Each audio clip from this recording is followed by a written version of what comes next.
Hello guys! Hello Taurus!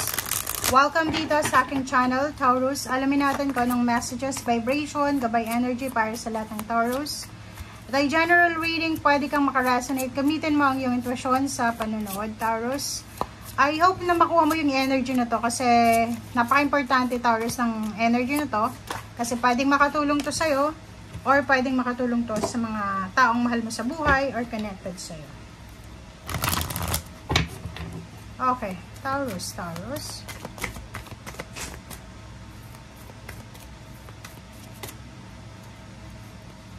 Okay, yes, it's a yes card. Wow!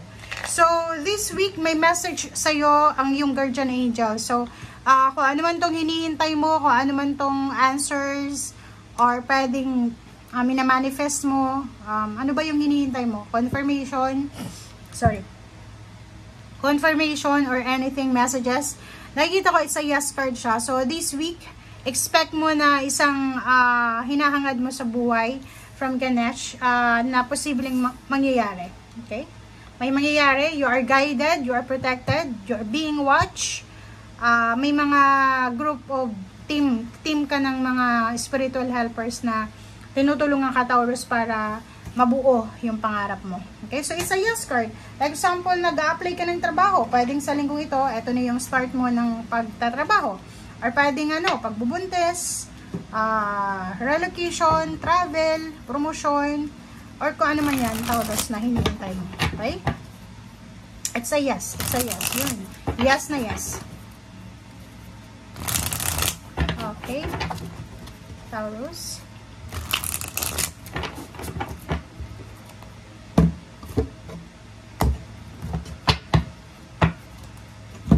Okay, first card, second card, two of this, and six of cups. Okay.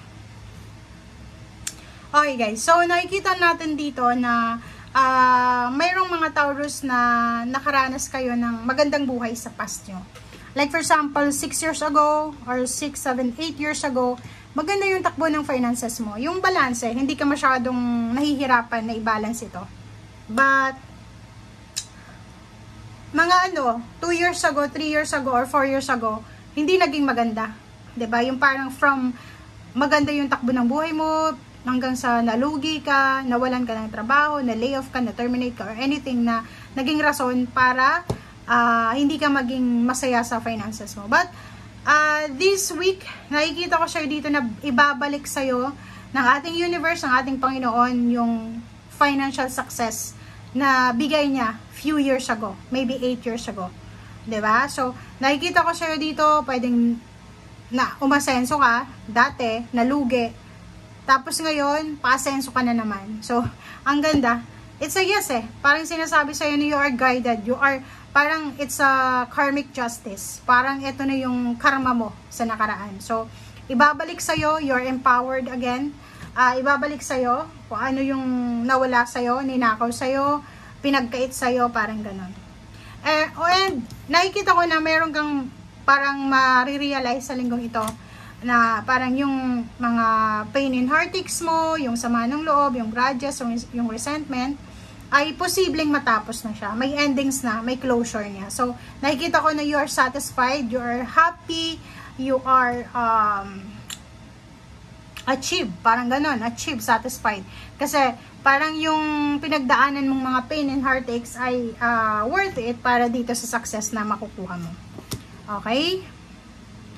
Nine of Swords and King of Wands. So, nakikita ko sa'yo dito, siguro yung iba, like for example, kung nakaranas ka ng problema sa pera, yung apply ka ng apply pero hindi ka matanggap-tanggap, may ganun this week parang nakikita ko sa'yo dito na yung mga panahon na yon na hirap ka sa pag-apply ng trabaho ay parang tatawanan mo na lang sila. Or tatawanan mo na lang yung situation na yon. Ilulook back mo kasi siya Okay? So, 4 of disc. And then, 3 of wands. Wow! So, most awaited mo to Diba? So, in 3 months, starting now, so, pwedeng February, March, April. April, it's 4. So, sinasabi ng baraha na sa April, siguradong may ipon ka na. Sa April, siguradong may hawak kang pera. Parang ganun. So, maghintay ka kasi on the way na itong accumulation mo ng wealth. But, for the moment, this week, make sure na maging matipid tayo sa pera. Make sure na this week maging matalino tayo sa paghawak ng pera. Okay? So, King of Disc, nakikita ko sa'yo dito na kung ano man tong ginagawa mo sa ngayon, magdadala to sa'yo ng financial boost, financial harvest. So, pagbutihin mo, kung ano tong sisimulan mo sa linggong ito, trabaho man yan, negosyo, or relationship, sinasabi sa'yo dito na may positive outcome yan in the near future. So, yun. Mag-iingat ka lang, Taurus, sa mga Gemini, kasi, or sa mga trader na tao. Huwag kang masyadong magtitiwala sa pwedeng katrabaho mo, sa mga kamag-anak na pwedeng may lihim na inggit sa'yo dahil pwede kang sakatan nila nang hindi mo alam. Okay? Pagplanuhan ka nila. Okay, so nakikita ko sir dito na yung plano mo sa pagpapakasal, plano sa pagpapatay ng bahay, planong pagta-travel with your family or kung anumang plano yan ay posibleng pinaplano mo na talaga ngayon. Siguradong sigurado ka na. Okay? May family celebration na posibleng maganap sa linggong ito, isa family. Overall, total celebration siya. So, sinasabi dito na yung Wheel of Fortune ay iikot siya this week. 'Di ba?